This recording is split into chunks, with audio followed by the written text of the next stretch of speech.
అందరికీ జై శ్రీరామ్. జై శ్రీరామ్. పొద్దున్న కామెంట్ చూశానండి. ఇస్కాన్ ప్రణవానంద దాస్ గారిని నిన్న నేను, కరుణాకర్ గారు, అదేవిధంగా శివప్రసాద్ గారు కలవటం జరిగింది.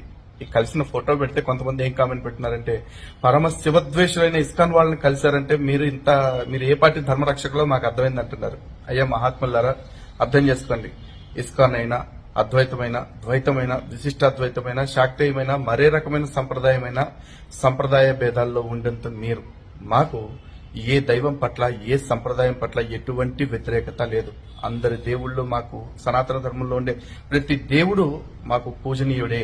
సనాతన ధర్మంలో ఉండే ప్రతి సంప్రదాయాన్ని కూడా మేము భగవంతుడిని చేరుకోవటానికి వాళ్ళు చూపించిన మార్గం కింద మేము భావిస్తాం తప్ప దేన్ని కూడా విద్వేషంతో చూడము. ఒకరి పట్ల ఒకరికి విద్వేషాన్ని పెంచే పని ఎప్పటికీ చెయ్యము.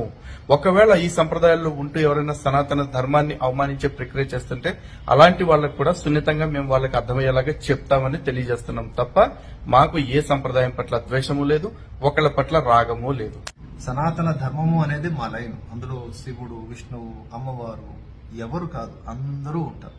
సో ఇక్కడ ఎక్కడైతే పొరపాట్లు ఉంటాయో వాటిని ప్రశ్నించే కోణంలో మాత్రమే మేము చేస్తాము, అటువైపు ఇంటర్నల్ గా అండ్ ఎక్స్టర్నల్ గా. అంతేగాని ఇలాగా ఒక జాడ్యంలో ఇరుక్కుపోయి వాళ్ళు ఉండడమే కాకుండా పక్క వాళ్ళని కూడా అదే భూతద్దాలతో చూసి క్రిటిసైజ్ చేసి ఏదో 4 రాళ్ళు మా మీద వేసి వెళ్లిపోవాలి అనుకునే వాళ్ళకి మేము భవిష్యత్తులో మంచి సమాధానమే చెప్తాము. సో ఈ పోరాటం అనేది నిరంతరం కొనసాగుతూ ఉంటుంది. మొన్నటి వరకు ఏదో అనుకున్నాం కానీ ఎక్స్టర్నల్ అఫైర్స్ మీద దృష్టి పెట్టాలి అని ఇంటర్నల్ అఫైర్స్ మీద కూడా దృష్టి పెట్టాల్సిన అవసరం. ధర్మో రక్షతి రక్షిత. జై శ్రీరామ్. హర హర మహాదేవ. జై భారత్.